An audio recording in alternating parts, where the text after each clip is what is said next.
Good morning আমি MM travels ব্লগসের host বিপ্লব বলছি। আজ আমরা এখন আরেকটা ঐতিহ্যবাহী বা পুরনো ইতিহাস অবলম্বন করেছে এরকম একটা মন্দির দেখতে যাব। মন্দিরটার নাম হচ্ছে আলদারনাথ মন্দির। এটা আমাদের পুরী থেকে 19 কিলোমিটার দূরত্ব। আপনাদেরকে আমাদের এই ফ্ল্যাটটা দেখাচ্ছি। দেখুন এইখানে দুটো সোফা আছে, ডাইনিং টেবিল আছে, দেখুন ফ্রিজ আছে, তারপরে এখানে রান্না করার অনেক বড় জায়গা, অ্যাকোয়াগার্ড আছে, গ্যাসে রান্না হয়, গ্যাসের ব্যবস্থা আছে, বাসনপত্র সমস্ত কিছু আছে। তারপরে এই হচ্ছে ঘর, দেখুন বড় খাট আছে, টিভি আছে, তারপরে আলনা আছে, তারপরে এদিকে দেখুন ড্রেসিং টেবিল আছে। আর এখানে বাথরুম দেখুন, বাথরুমটা খুব বড়, কোমোড লাগানো আছে, কোমোড বেসিন, খুব ভালো বাথরুম। এই হচ্ছে আমাদের ঘর। দেখুন মলি সাজছে, রেডি হচ্ছে যাবে বলে, ঠাকুরের মন্দিরে যাবে বলে রেডি হচ্ছে দেখুন।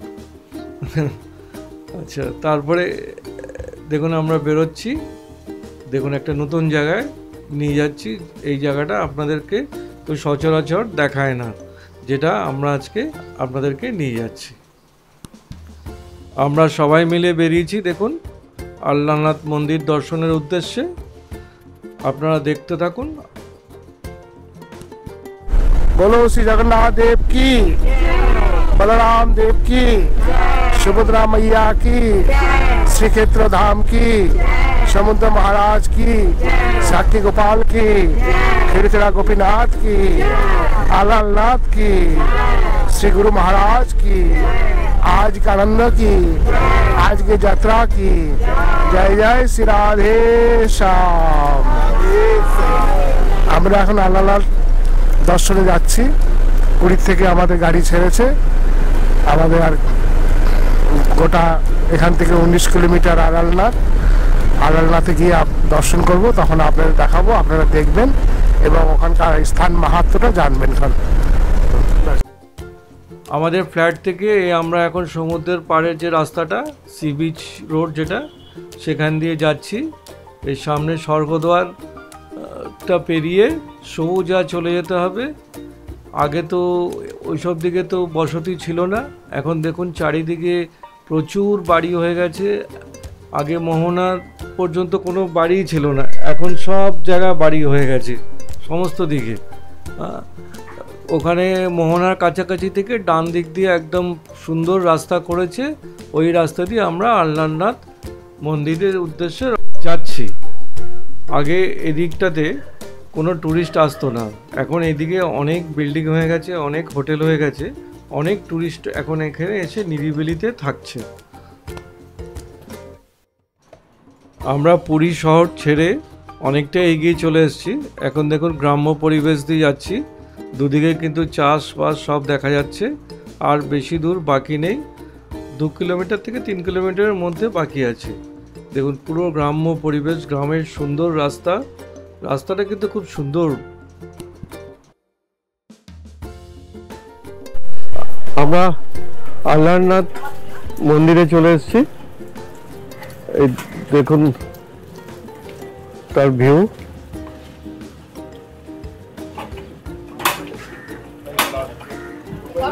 আল্লাহনাথ মন্দির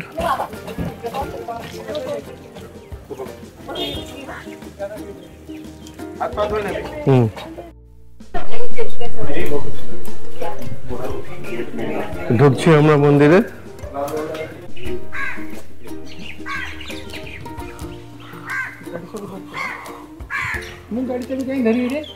আমরা প্রদক্ষিণ করছি, ভেতরে ক্যামেরাটা ঢুকতে দিল না।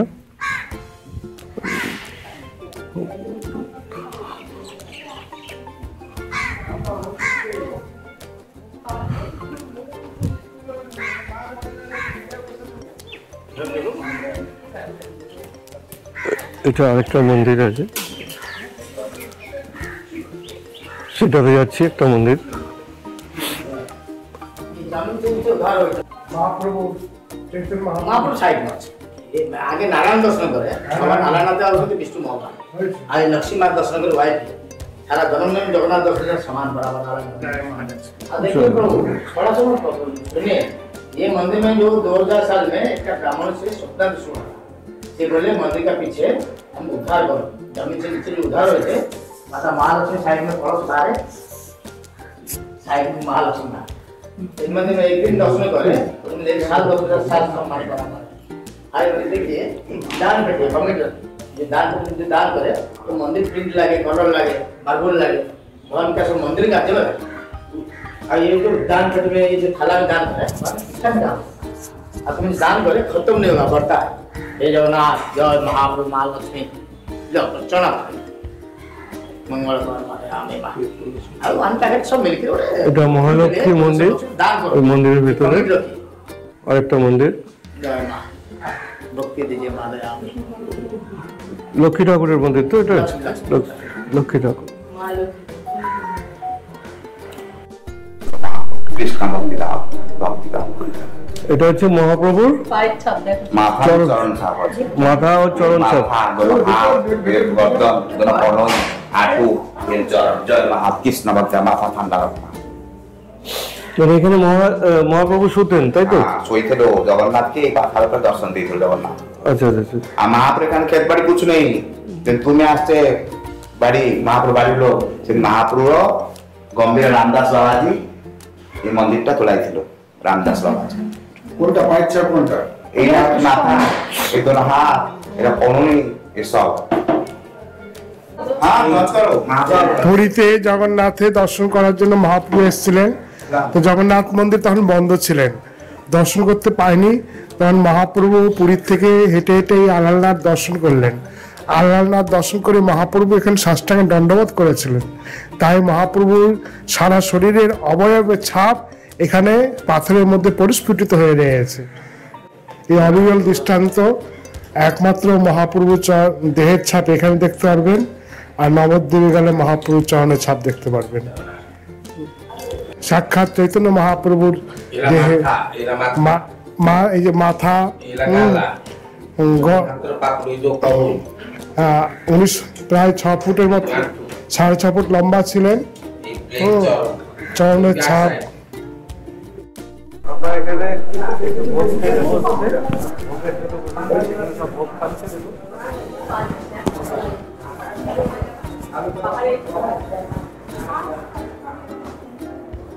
আমাদের যেটা দিয়ে আসছে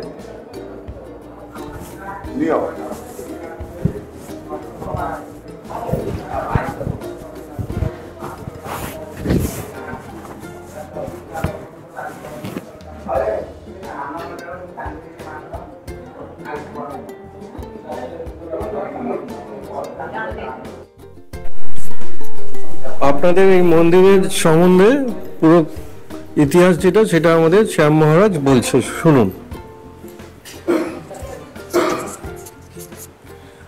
আজকে আমরা আলালনাথ মন্দিরে এসে উপস্থিত হয়েছি। আলালনাথ মন্দির বহু পুরনো এবং ভগবানের এক লীলাভূমি, জগন্নাথ দেবীর লীলাভূমি। তো এই আলালনাথ ভগবান বিষ্ণু এখানে বিরাজমান। আউলিয়া সম্প্রদায় ব্রাহ্মণগণ এখানে সেবা পূজা করতে বহু বছর পূর্বে। তো আউলিয়া সম্প্রদায় ব্রাহ্মণের মধ্যে এক ব্রাহ্মণ পরিবার এই আলালনাথকে সেবা করতেন। তো সে ব্রাহ্মণ পরিবারের ব্রাহ্মণের দূর গ্রামে তার পুজোর ভার পড়েছে, সে চলে যাবে অন্য গ্রামে পুজো করতে। তাই ছেলেকে বলেন, বাবা আজ তুই আলালনাথের সেবা পুজোটা করিস। তখন ছেলে বলছে, অল্প বয়সের ছেলে, 6 বছরের 8 বছরের ছেলে, সে বলছে ঠিক আছে বাবা, তুমি যাও নিশ্চিন্ত মনে, আমি আলালনাথের সেবা করব। পূজারিতে চলে গেছেন অন্য গ্রামে পুজো করতে। এদিকে সেই ছেলে পুজো পাঠ করে মধ্যাহ্ন বেলায় এখানে বিশেষ ভোগ হচ্ছে পরমান্ন, মানে পায়েস ভোগ। তা পায়েস ভোগ খুব কষ্টে সুন্দর করে রান্না করে আলালনাথকে দিয়েছেন, দিয়ে মন্দির দরজা বন্ধ করেছেন, যেরকম ভোগের নিয়ম সে করেছেন। তো কিছুক্ষণ পরে যখন মন্দিরে দ্বার উন্মোচন করেন, দেখেন যে ভগবান সে পায়েস খাননি, পায়েস যেই অবস্থায় দিয়ে সেই অবস্থায় রাখা আছে। তখন ছেলে খুব অন্য বিনয় করে কান্নাকাটি করে বলছেন যে হে আলালনাথ, তুমি বাবার হাতে সেবা পুজো গ্রহণ করো, প্রসাদ গ্রহণ করো, তুমি আমার হাতে সেবা পুজো নাওনি কেন, তুমি প্রসাদ নাও, গ্রহণ করো বলে অনেক অনুনয় করছে। ঠিক আছে, আমি বাড়ি যাচ্ছি, আবার যেন এসে তুমি প্রসাদ পেয়ে নিয়েছে দেখি। কিন্তু কিছুক্ষণ পরে মন্দিরে এসে দেখেন যে আলালনাথ সেবা করেনি, যে অবস্থায় ছিল প্রসাদ সেই অবস্থায় রাখা রয়েছে। তখন ছেলেটা মাথা কাঁদতে কাঁদতে খুব বিরক্ত হয়ে গিয়ে বলে, তুমি যদি প্রসাদ না খাও তাহলে বাবা এসে আমাকে মারবে, তার আগে তোমাকেই আমি মারবো বলে মন্দিরের দরজায় যে খিল ছিল সেই খিল নিয়ে আলালনাথকে মারতে গেছে। তুমি খেয়ে নাও, নাহলে তোমাকে লাঠি দিয়ে তোমাকে পিটাবো। তখন ভগবান 4 হাত বের করে সেই আলালনাথের দেওয়া, আলালনাথের কাছে নিকটে রাখা যে পায়েস ছিল পরমান্ন, উনি সাদরে তা গ্রহণ করেন। ছেলেটা খুব খুশি হয়ে যায়, বলছে সাক্ষাৎ ভগবান, তুমি আলাল সেবা করেছো, খুব আনন্দ হয়েছে, বাবাকে বলবো, বাবা খুব খুশি হবে।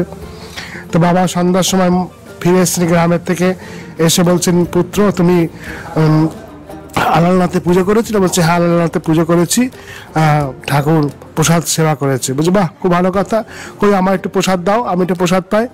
বলছে বাবা প্রসাদ দেবো কি, প্রসাদ তো সব তো আলালনাথ খেয়ে নিয়েছে। বলছে কখনো হয় নাকি, আমি এত বছর পুজো করে আসছি, আলালনাথ কোনোদিন পায়েস সেবা করে নাই, আজ তোর হাতে সেবা করে তুই মিথ্যে কথা খেয়ে নিয়েছিস কিংবা কাউকে দিয়ে দিয়েছিস। বলছে না বাবা, আমি সত্যি কথা বলছি, আমি খাইও নি আর কাউকে দিও নি। ঠিক আছে, তুই সত্যি কথা বলছো, কালকে আমাকে দেখাতে পারবি? বলছে হ্যাঁ হ্যাঁ ঠিক আছে, নিশ্চয়ই দেখাবো। তো পরের দিন যথাক্রমে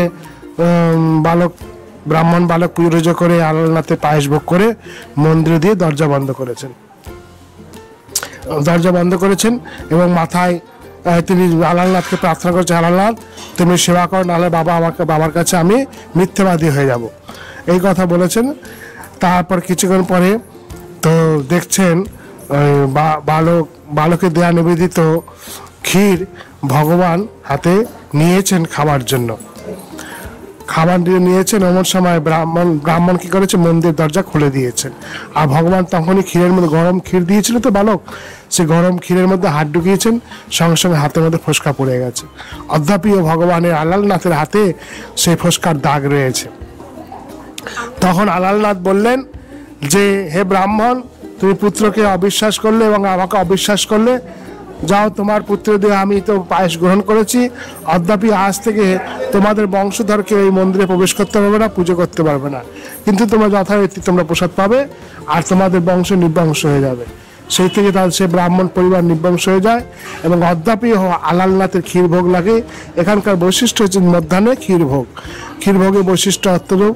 এবং এখানে আপনারা দেখতে পাবেন ভগবান ডান হাতে সুদর্শন চক্রের নিচে, ভগবান বুড়ো আঙ্গুলের নিচে এখানে পোড়ার দাগ রয়েছে এবং তা দর্শন করবেন।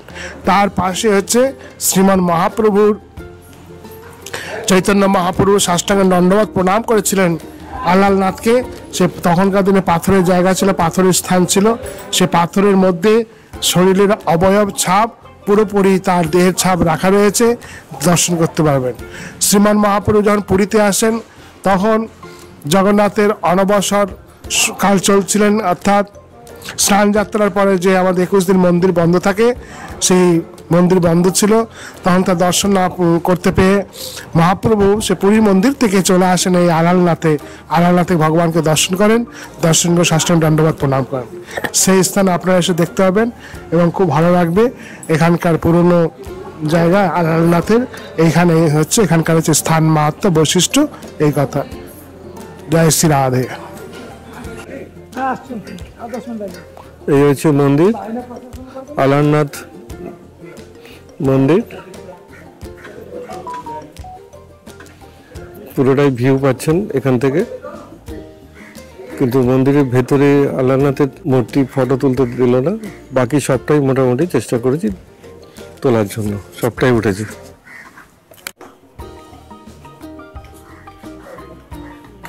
গণেশ ঠাকুর, এটা হচ্ছে রান্নার জায়গা, ভোগ রান্না হয় এখানটাতে। এটা একটা পাতকুয়া আছে, পুকুর, পাতকুয়া থেকে জল তোলা হয়। এখানে একটা আছে, একটা ওখানে আছে।